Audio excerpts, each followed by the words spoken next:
It's wonderful to have you support. What I'm going to start off with, since the theme of this class is a path to forgiveness, I'm going to start by reading in the middle section of my book, This Fresh Existence. There are teachings on different subjects like compassion, forgiveness, uncertainty. So I'm going to read just one paragraph, an opening paragraph, which is a teaching from Venerable Dhammananda.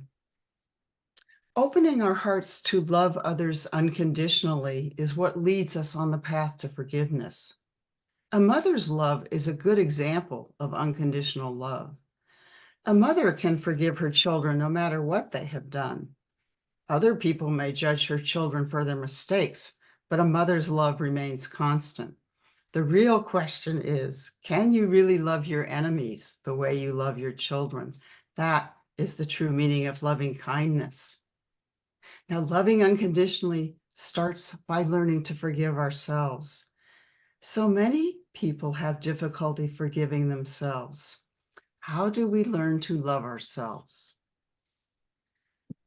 So the sentence, Venerable, that catches my attention is loving unconditionally starts by learning to forgive ourselves. Can you talk about how we learn to forgive ourselves? You know, in Buddhist practice, in the evening, we always spread out loving kindness to all sentient beings. We would say that, oh, with this metta, you know, spreading out this metta to everyone. And when I really look at it, it is lots of verbal expression without real understanding. One time I trained Cambodian women, you know, Cambodian donchis, Cambodian nuns, for two vasas, you know, I invited different groups. But after the end of the 3 months, I asked them whether they can forgive Pol Pot, the one who caused this, what you call the killing field in Cambodia. None of them said yes.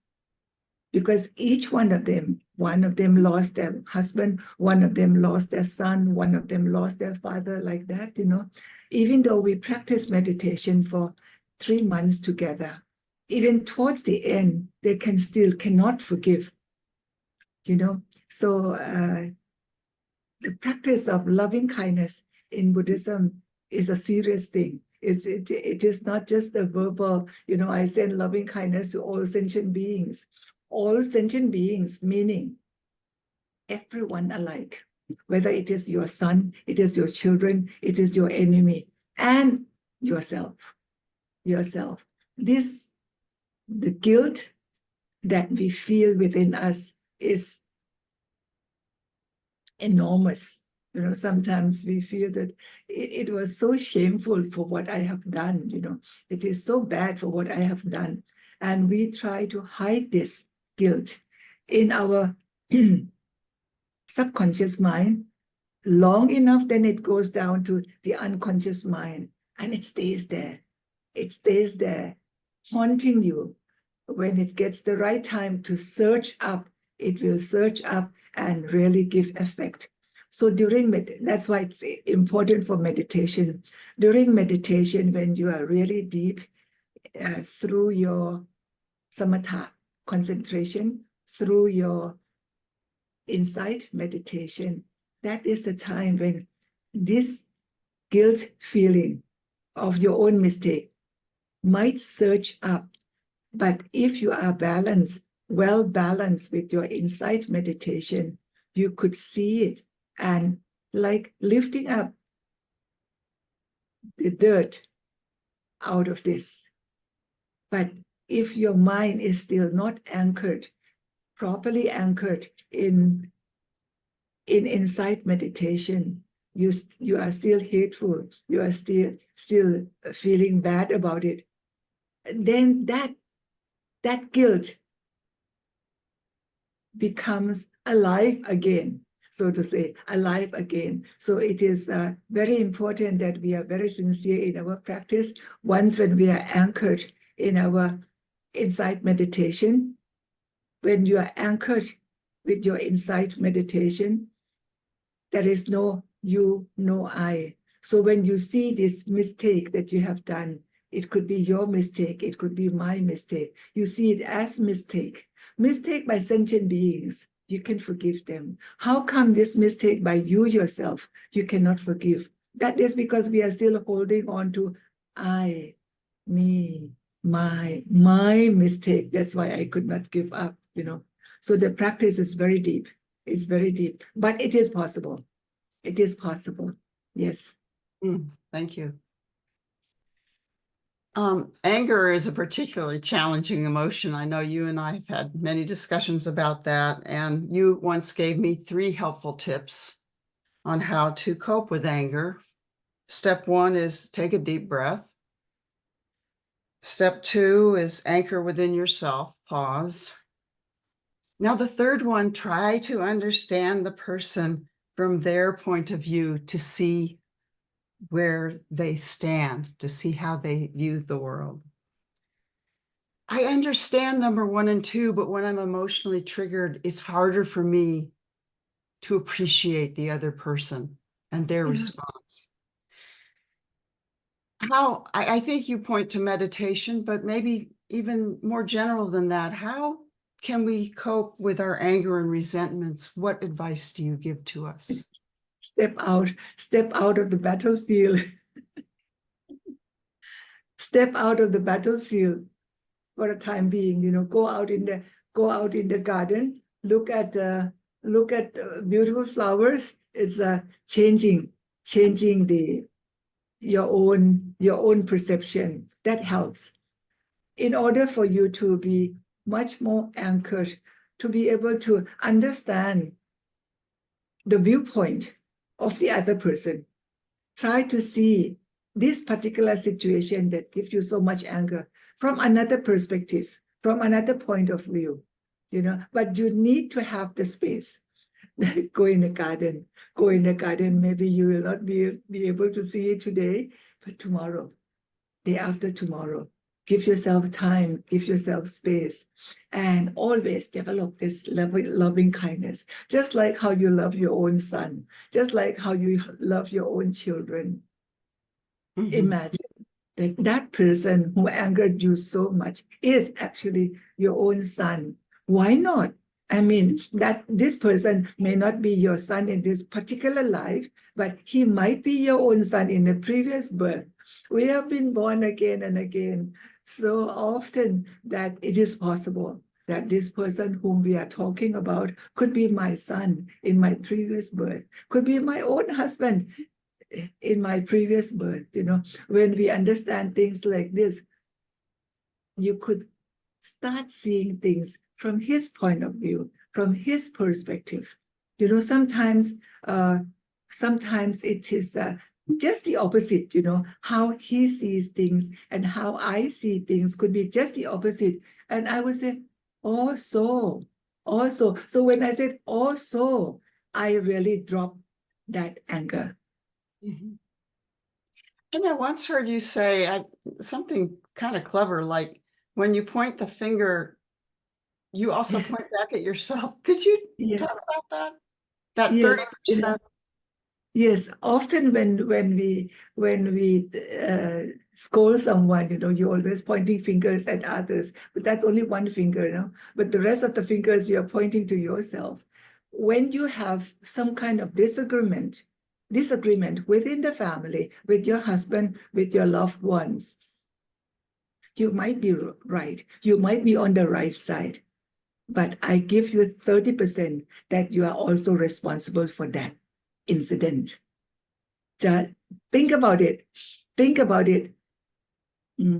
fair to the condition, and then you will come to realize that indeed, I am also responsible for that. So that, when we change the year towards the end of the year, 31st of December, going on to 1st of January, we have this. We arrange for this ceremony. Crossing the year, husband and wife, they would come to the temple, and we arrange a ceremony for them to ask forgiveness from each other. Because if they ask forgiveness from each other on their own, they feel uncomfortable. That closeness does not allow you to do it. But if you provide them with the ceremony together with others, then they would feel more comfortable to do it. The person whom you can hurt more and often is nobody else but the one who is closest to you. It is not the enemy far away. It is the person whom you love, whom you are living with. That is important.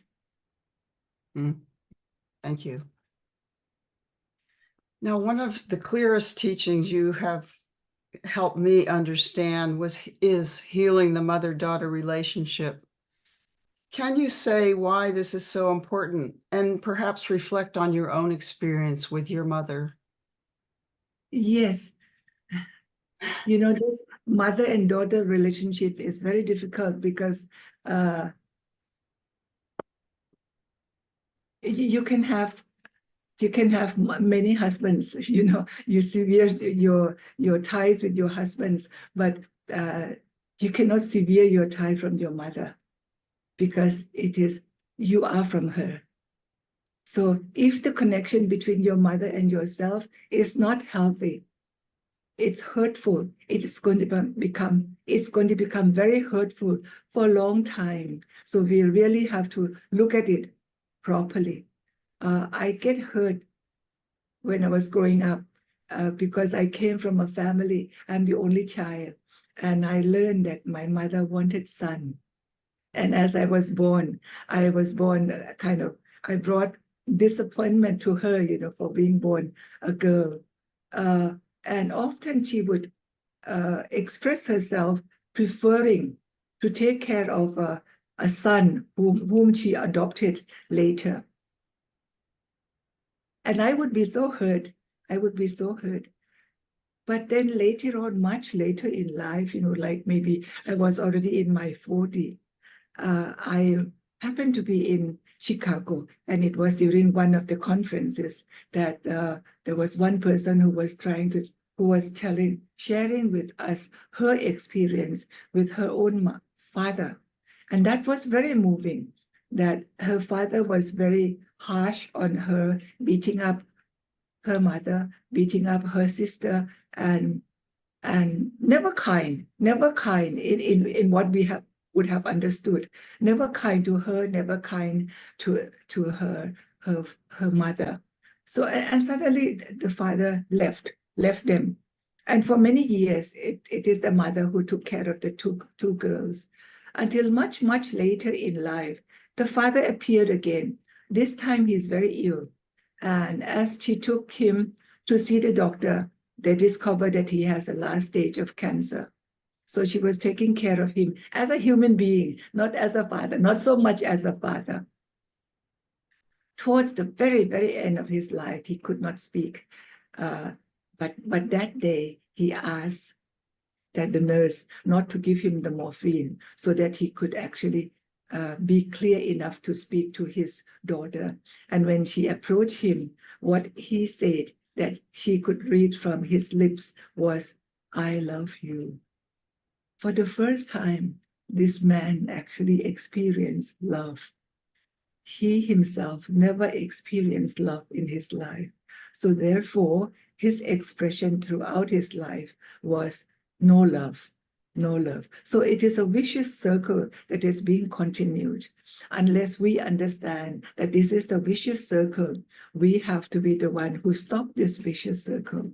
So this lady, she became a Buddhist later, and so she passed away.